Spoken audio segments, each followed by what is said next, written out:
大家好，我叫陈爱。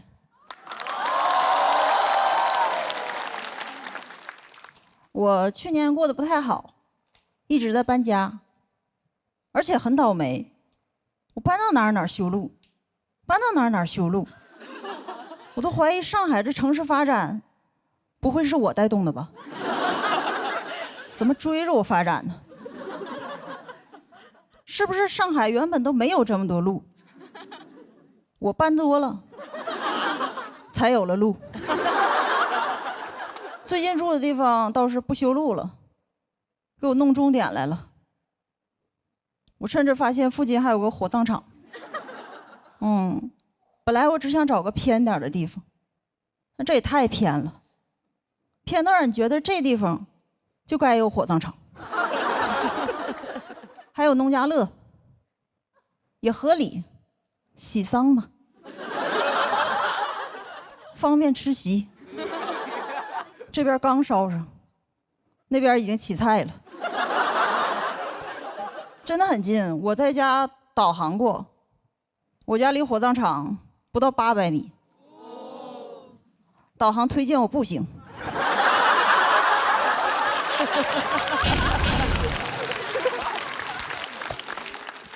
现在出发，预计10分钟到达目的地。这个距离让我特别有安全感，感觉人生都有了退路，就很方便。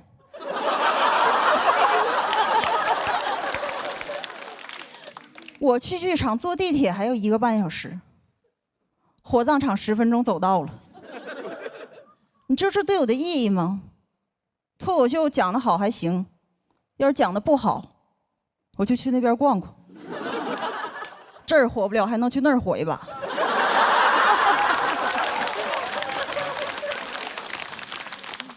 没法在台上风光，我就去火葬场风风光光。而且当你的人生有了退路，你的心态都会特别好。比如我现在都不怕别人催婚，每次听人说你现在不结婚不生孩子，以后死的时候都没人给你送终。我想10分钟的路，送啥送？他们来的没我走得快呢。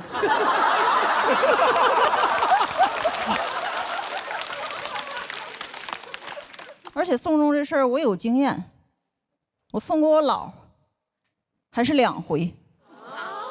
因为前几年我姥姥90多的时候说不行了，当时我们所有人请假，坐最快的一班飞机，专门跑过去给我姥姥送终，送了2个多月，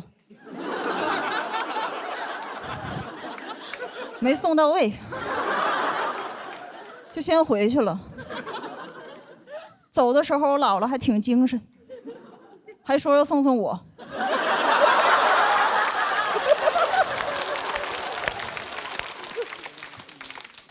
真的送终真的不能太久，心态会变化。刚去的时候我想，姥姥我舍不得你，但2个月之后我开始觉得，早知道换个便宜点的高铁了，反正你又不着急，来的早不是来的巧吗？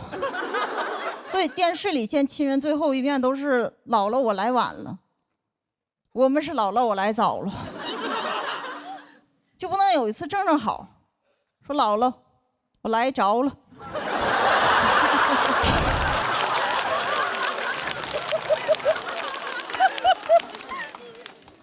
而且我姥姥后来也没走嘛，她就过了1年多之后才走的。这中间我还生了一场大病，差点走她前面。走她前面也很尴尬，我姥姥得咋想？太客气了吧？说好送我走，咋成带我走了呢？所以经历过这件事之后，我绝对不让别人给我送终，因为我特别害怕麻烦别人，尤其是让别人把所有事都推了，专门过来等我死，没有礼貌。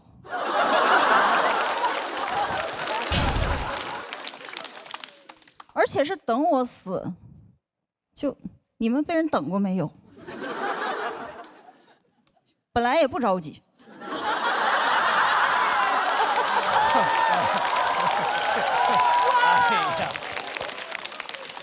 越等越急呀、还是这么多人同时等我，就感觉再活下去都有点不懂事儿了。所以到时候他们来，我也会把人都赶走。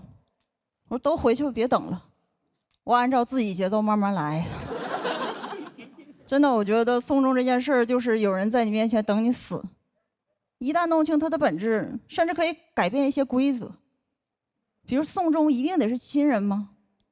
仇人也行啊。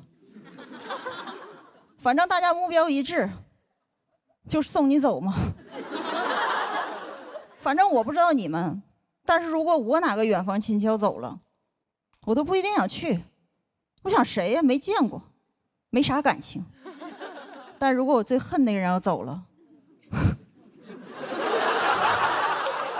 我绝对去，感情太深了。我不光想送送他，我都想催催他。甚至到时候他走了，别说请假，辞职我都去。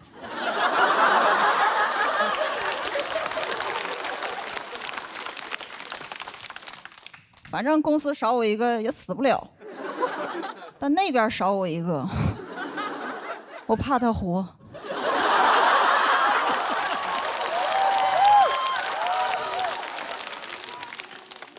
而且我送终应该比那些亲人有效率，只要我去，一定给他送走。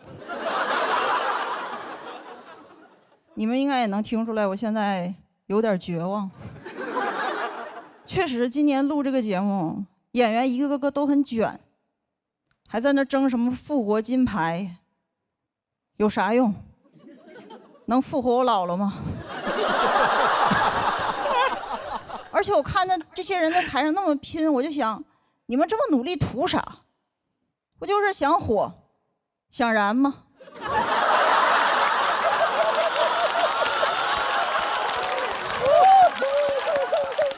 我家那边也能办到。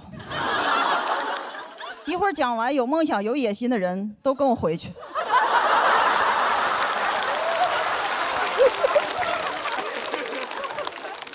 很方便。你在台上想火，需要很努力逗笑观众，也不一定成功。但到我家那边，只需要先躺平，然后跟师傅说：“麻烦你，我要大火。”这样就谢谢大家。大家好，我叫陈爱。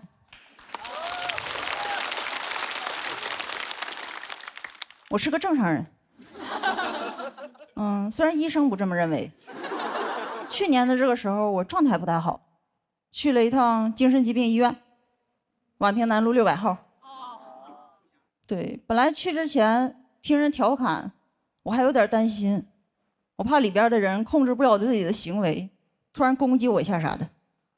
那去了之后发现挺好，他们都只攻击自己，比往时那些人强多了。我刚到，医生就让我做了一套那种抑郁焦虑的评估测试。你们做过那个测试吗？做过。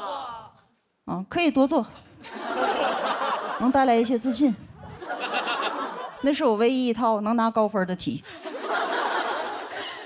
而且做的过程很奇怪，虽然说它是那种专业的心理评估，但所有答案都让我凭感觉自己选，再根据这个结果开药。这么草率吗？那种感觉就像问你有病吗？我说有，就确诊了。这也太尊重我的意见了。我觉得一个有效的检查应该是没法人为控制的，比如验血、CT， 因为一旦能控制，我就很难正常选择，而是开始衡量利弊。比如有一道题，他问你是不是觉得活着没啥意义，就很难选，选轻了不值得来一趟，选中了走不了。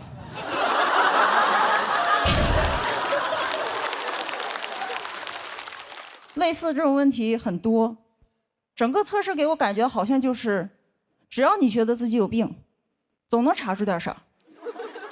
所以我给这个地方想了个宣传口号：来精神疾病医院，成为你想成为的人。测试的环境也不好。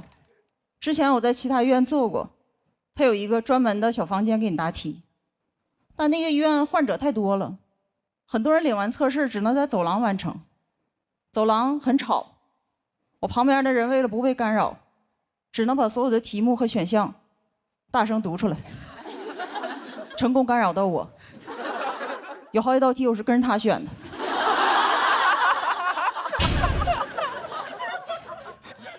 最后测出来结果，我不但有抑郁和焦虑症，还有一点轻微精神病。我就知道他有病。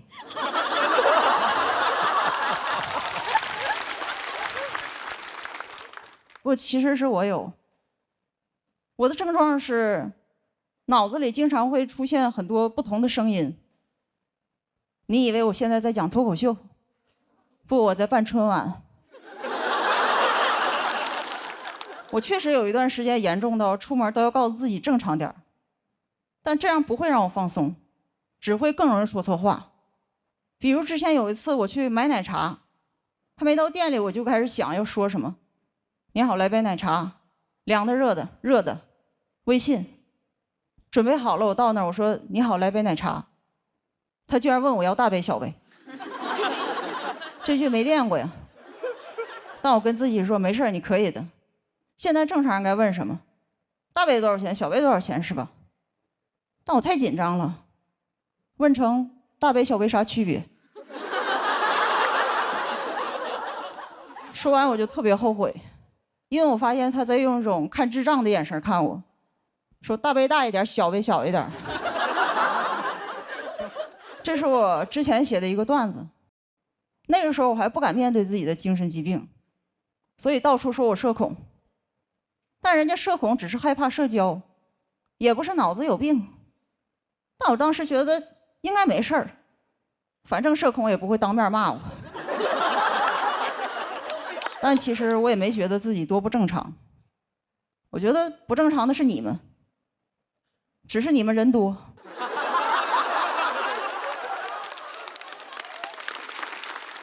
我懒得计较。而且虽然你们现实中人多，我脑子里人也多。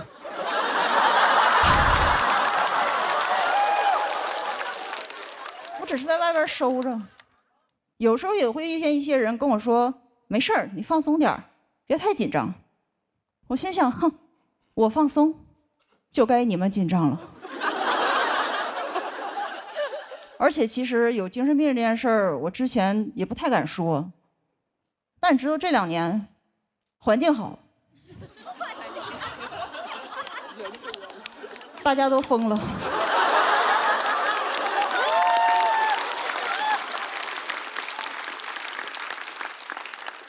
我也没想到一个神经病还赶上了好时代。天知道我这一刻等了多久，因为我10多年前就是这样的状态，我当时觉得永远不会被接受了。直到这2年。我听到一个声音，时机到了。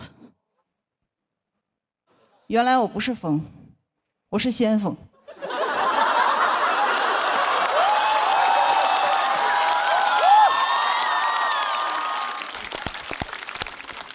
我甚至都看到希望了。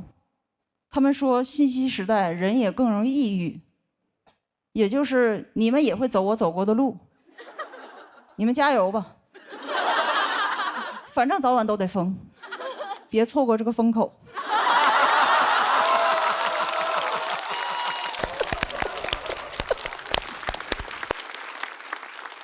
我在未来等你们。被确诊精神病这件事儿，最糟糕的是，它会摧毁你一些对于现实的认知。就是有些事儿你以为发生了，其实没有。比如你们生活中都有一些幸福的时候，升职。旅行、恋爱，但如果跟你说这些都不存在，是你有病，是不是就有点恐怖了？对，其实我这个表演也不存在，是你不开心把我想出来的。你可能会想，不可能，你讲的又不好笑。不是我不好笑，是你想象力不丰富。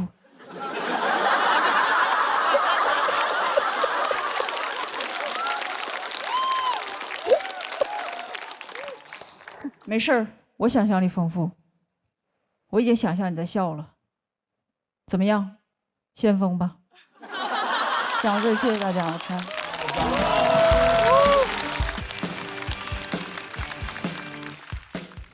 Hello， 大家好，我叫陈爱。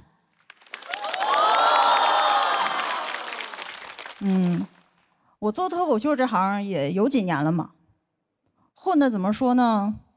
不能说大红大紫吧，也算是没有收入，根本没商演，每天在家只能健身、看书、做饭。但我发现我现在的生活，跟网上那些成功人士晒出来的生活，有点高度重合，搞得我都很怀疑，我真失败了吗？不会太成功了吧？但我越想越觉得我跟那些成功人士很像，他们的钱在兜里，我的钱也是，也在他们兜里。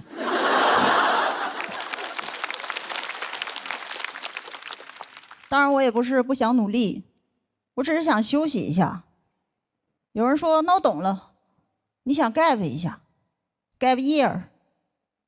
对，但我不是想 gap year， 我想 gap life。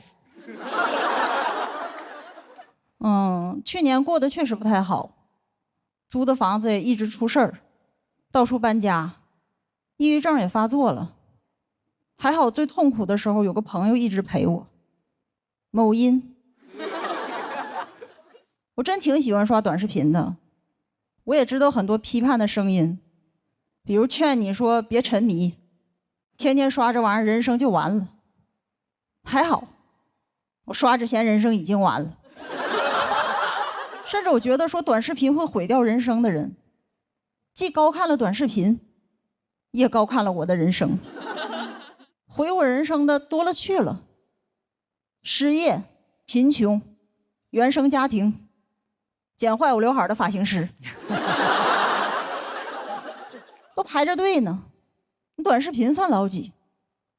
甚至我觉得这小玩意儿还想影响我的生活，你最多算是骆驼身上的第一根稻草。然后还有人说短视频最大的危害就是让人不思考，有没有可能我刷这个就是不想思考？反正我那段时间一思考就想死，全靠在上面看人擦边。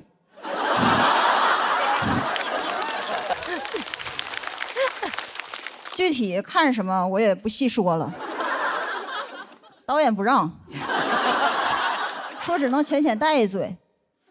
我说懂了，让我擦边。真的，我这个人没别的优点，就是爱上头。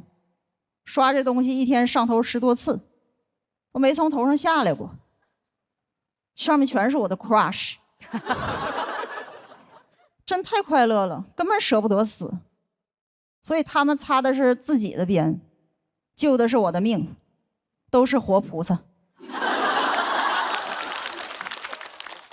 我给那钱也不是打赏，那就是香火钱。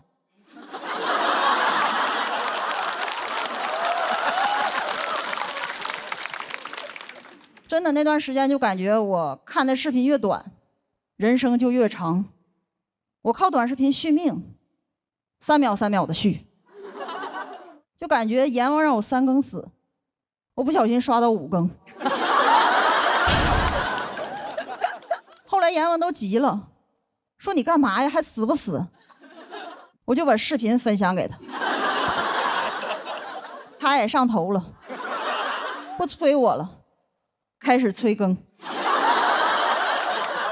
真的，我发现我很需要这个东西，因为我的人生中找不到几件事让我既快乐又上瘾，还合法，而且还很省钱。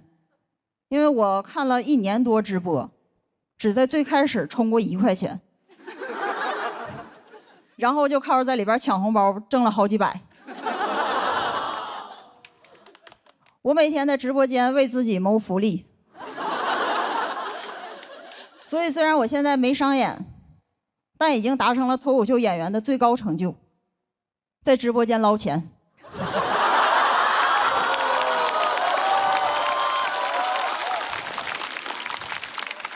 真抢了不少钱。我这样在大主播那还好，遇着那种小主播，我1个月抢的比他挣的还多，搞得我都想要不打赏点吧，反正花的都是他的钱。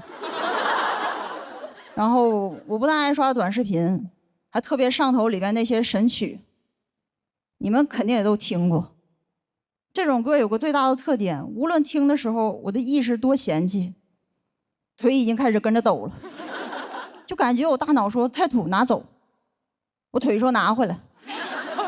怎么说，我的音乐品味就像跳楼机。听多了，我在大数据那儿的用户画像就有点变了。他现在觉得我是一个中年的卡车司机，已经开始给我推荐汽车零件和 polo 衫了。我也终于刷到了自己之前没刷到过的东西，米其林、轮胎。最近比赛，很多人跟我说加油，我都想问汽油、柴油。但其实我理解听那些歌的司机和外卖员，因为我那段时间抑郁到起床都困难，我就需要那种又土又来劲的东西，让我从床上爬起来，否则再高雅都不行。哪怕贝多芬亲自来给我弹钢琴，我也会觉得你这玩意儿不来劲呢，给我换 DJ 版。而且高雅的音乐都很忧伤，听的人更想死了。什么命运交响曲，对我来说那是送命交响曲。品味上去了，我人下去了。我们这次主题叫说出来就如何。其实我真的很想说，对于我们很多人来说，活着已经很难了，真的顾不上高雅。甚至我觉得说我们不高雅那些人，也没有多希望我们活着。所以我也不用多说，有相似经历的人会理解。而我现在只想跟他们说，再撑一撑，先别跳楼，听跳楼机。讲到这，谢谢大家。大家好，我叫小海。谢谢。我们今天的主题是说出来又如何？其实很多事儿我说不出来，因为我是一个特别怂的人，生气了我也不敢说。之前老板要给我降薪，我鼓足勇气，我给老板发微信，我说为什么要给我降薪？老板说公司不挣钱。我说好的，波浪号。但其实我心里全是星号。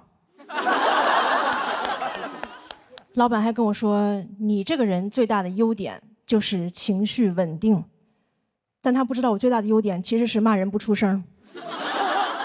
我经常想在心里跟别人说出那种特别刻薄的话。有一次我坐飞机啊，我特别想睡一会儿，但我周围所有的家长都在给孩子上课，我后边家长在教孩子学英语，左边在教飞机原理，前面在教古诗词。我说原来空课的意思是空中课堂。我都感觉我坐的不是航班，这就是个实验班。我坐第一排，给我发饭我都不敢吃，我怕他让我往后传。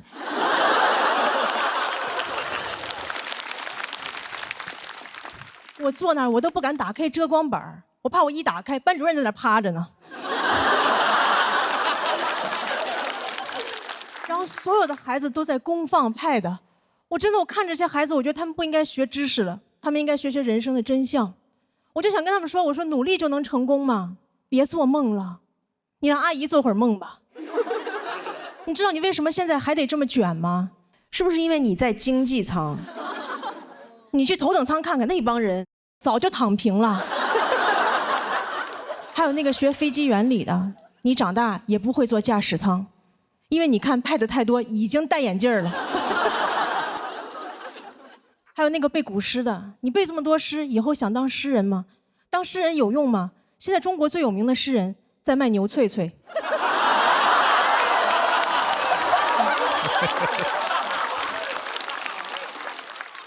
所以你们也看出来了，我情绪真的不是很稳定，我只是不想让别人看出来我疯了。但前2天老板看出来了，因为有一天上班我心情不好，没有化妆，老板跟我说：“你上班怎么都不化妆呀？”我说：“没钱怎么化妆？没玩过游戏吗？不充值哪来的好皮肤？”然后老板跟我说：“哎，咱们有事说事儿，你不要有情绪。”然后转手给我发了俩短视频，非暴力沟通和厉害的人早已经戒掉了情绪。我说情绪为啥要戒掉啊？怎么情绪有害健康吗？啊！我在这演着演着，突然有人上来扇我一巴掌，我面无表情，观众都问我说：“你怎么不生气啊？”我说：“戒了。”我估计扇我的人都想说：“戒不是有病吗？”我趁着人还是。然后老板还跟我说：“最近感觉你情绪不太稳定啊，我觉得你就是太敏感了。”我觉得老板说你太敏感就是一种 PUA， 对吧？因为你都伤害我了，你还要怪我太脆弱。这就好比我走在路上，有人开车把我撞了，然后过来跟我说：“哟，这么容易就受伤了？你也太敏感了吧？你看旁边那个人都被我撞飞了，但他一点事儿没有，因为他有超强钝感力。你看他飞出10米他都没事儿，因为他每天都在刻意练习。你花21天，你也会成为更好的自己。”我说：“可是我真的疼啊！”你感到疼是因为你在成长。我说：“可是我都快要死了，那些杀不死你的会让你更强大。”我还看到网上有的老板说，他招人的第一标准就是情绪稳定。我说：“这标准你咋测试啊？啊，面试时候上来先给你个脑瓜崩，找工作直接跟老板谈。”我就工作过的朋友都知道，员工能力越强，情绪就越不稳定，对吧？你如果招人第一标准是情绪稳定，你只能招来那种能力不强的员工，到时候老板就只能跟大家介绍，这是我们新来的会计，不识数但是特别识相。但我也不是啥人都招。前2天我刚裁了个程序员，他会挺多编程语言，但我让他加班，他就跟我用 C 语言。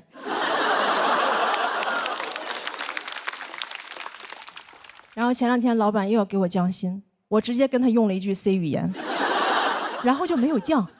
我说我学了半天非暴力沟通，原来最有用的居然是暴力。就非暴力沟通几十万字顶不上这一句，我这才是真正的一句顶1万句。谢谢大伙，小海。我今天有点太好看了。真的，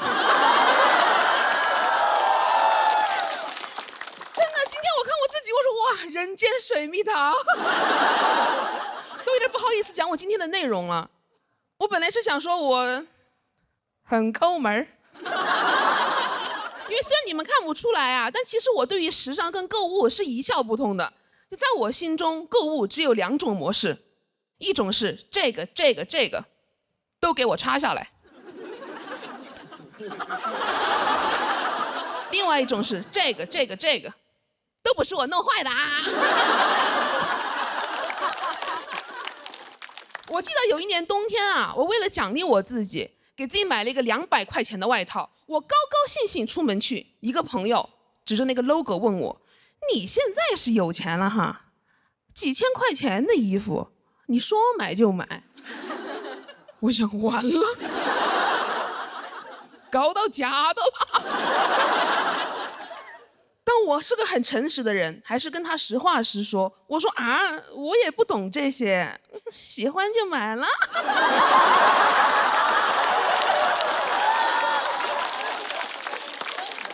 最近呀，一个朋友跟我说，你现在呀也是红了，我带你去趟香港，了解时尚，顺便呢勇闯富豪世界。一到香港，我朋友就说，你别把你的通行证弄丢了，放到我的 LV 钱包里吧。我说这就开始闯了。他把他的钱包拿出来，我说这个上面也没有 logo 啊。他把钱包徐徐翻开， LV 在夹层里。我说哦，图穷驴线。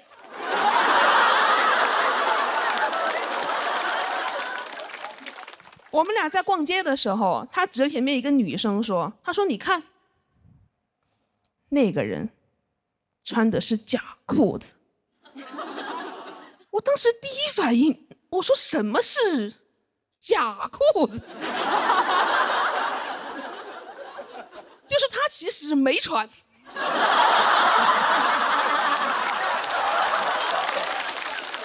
他那个是人体彩绘。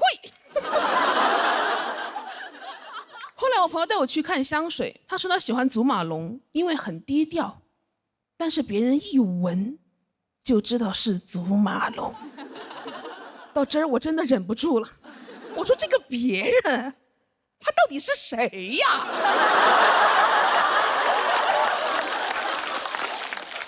他为什么一直对你望闻问切的？而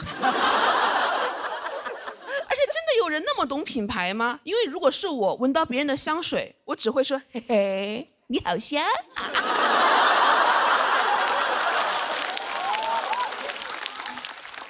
我就跟我朋友说，你是不是有点太被消费主义洗脑了呀？他说那你回上海的时候，我帮你升舱吧。我说消费主义也好香啊。那个其实是我第一次坐公务舱，我是非常紧张的。我坐那儿之后呢，想调座椅靠背，摸了半天，也没有摸到开关。你知道，主要是也不敢大摸，不了解公务舱，我怕我摁个啥按钮给飞机舱门弹开了。那样的话，我的惊呼声会显得很像祈祷啊，门！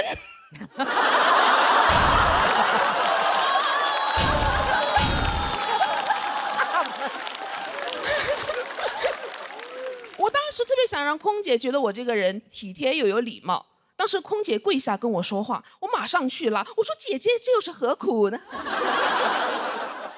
空姐问我橙汁和水您需要什么？我说我都不要，我要你好好休息。不好意思，有点太油了啊。跟我形成鲜明对比的是坐我旁边一个12、13岁的小女孩，她的父母呢坐我们后面。起飞之前，空姐过来提醒我们2个人调直座椅靠背，我们俩都没动。她没动，是因为她不在乎规则；我没动，是因为我没动。我做不到她那么松弛，还是带着一些经济舱的拘谨，就感觉我虽然人到公务舱了，心还没过来，怎么身体跟灵魂总有一个在经济舱？而且我当时看着她，我就想啊，她躺得那么平，她不怕待会儿飞机起飞的时候，她从后面滑出去吗？后来我想，她不怕，因为她身后有父母托举她。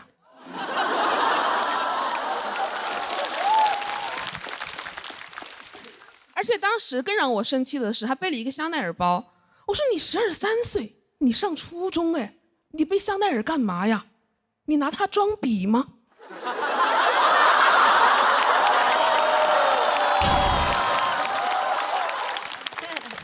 但是说真的，我是很羡慕他的啦，因为我爸从小就是穷养我，就对他来说，除了生存需求之外，其他都是浪费钱。我10岁的时候想吃榴莲，我爸就不高兴，他说你是真的想吃榴莲，还是因为它贵呀？我说有没有可能就是馋呢？我知道我爸可能怕我以后啊过度爱慕虚荣，但是榴莲有点太没必要了吧？那长大以后别人拜金，我拜金枕榴莲。哎，我本来只是一个馋嘴的小女孩，在我爸那儿我会成为一个榴莲捞女。其实我知道，就是当时在飞机上碰到那个女孩的那一天，是我整个人生当中第一次特别的想要一个香奈儿包。但多年的教育使我决定买个假包。经过我详细的市场调研，我发现那种很真的假包也要3、4千块钱。我当时问那个店家，我说这真的是假包吗？他说哎，包假的。其实我很清楚，我想要的根本就不是那个香奈儿包，是那种在任何场合下都可以很自在的感觉。但我还是想要一个香奈儿包，里面装满榴莲，这样别人一闻就知道，这才是真正的丑男哦。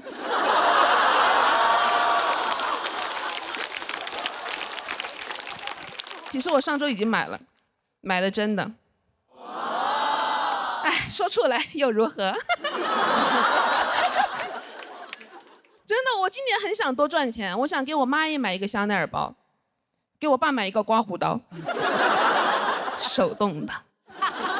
他如果有意见，我就问他：你是真的想要电动剃须刀，还是因为它贵呀？谢谢你们。嗨，朋友们，嗨，稍微先解释一下这个手哈，就是在刚才休息的通道里边，因为太暗了摔了一跤啊。想过在这轮输给堂姐，没想过输给黑灯。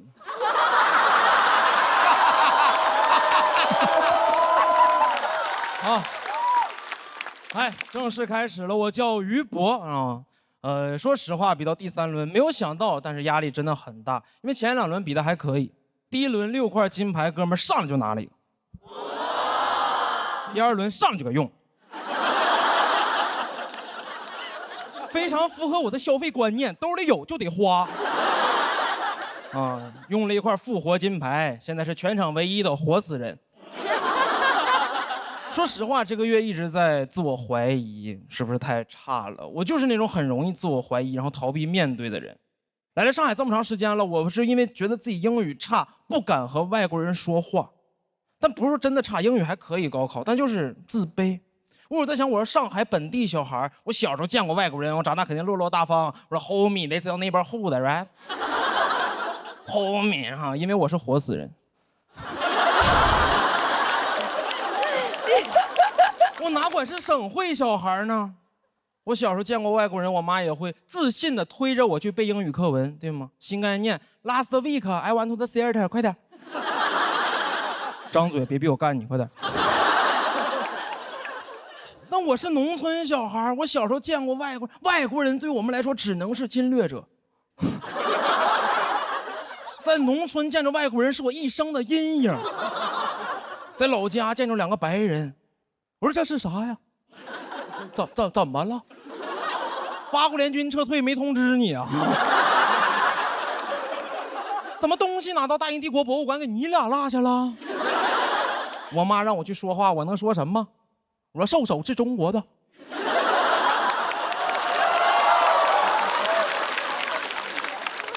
他说哥们儿，我也是中国的，我少数民族。还是来了上海，因为自卑感到落差，就是来了上海才意识到，原来英语是一门语言呢，它怎么能拿来交流呢？我们的英语只是一门学科，落在试卷上，还交流？我们的英语学的跟捧哏似的，最多保证话不掉在地上，还什么听说读写，我们就是嗨，没听说过。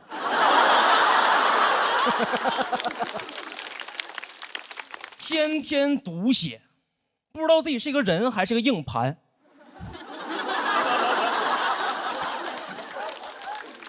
不是说为了抖一个谐音梗，是因为我们那年黑龙江英语高考英语不考听力，不是说真的不考，就是播放但是不算分，高考当白噪音放。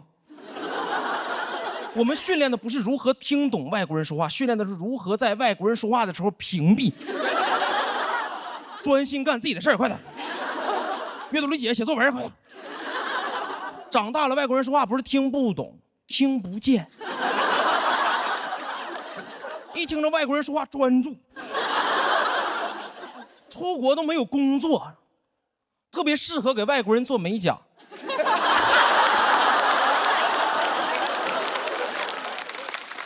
叭叭说2句话，给手指甲当答题卡涂满了。只能做美甲，不能纹身，因为忍不住想写作文。回家一照镜子，后背是地儿里滑。英语学得很尴尬，对吧？精通掌握，因为成绩还可以，但是绝对不会主动使用。英语学得跟核武器似的。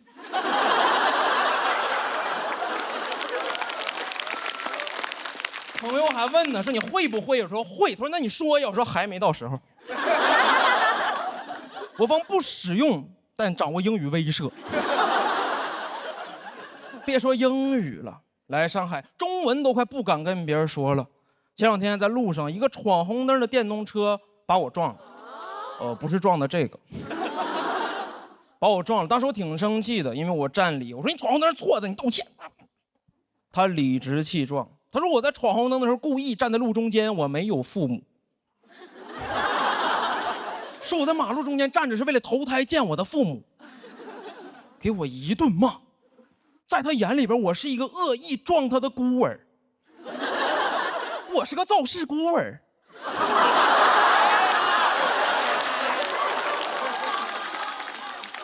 对我进行疯狂辱骂，脑子已经空白了，只有一句歌词说他在朝我扔泥巴，已经迟缓了，场面特别像是植物大战僵尸，我是僵尸，他那嘴里全是植物啊。我当时就看着他，我说这个世界是不是就不需要规则呀？因为他说着说着，只有我们这种感觉伤害我们，只有我们这种自卑的人才需要规则。说着说着来了一句啊，红灯剩3秒就是绿灯。他说，那你阳寿剩3年就能埋了吗？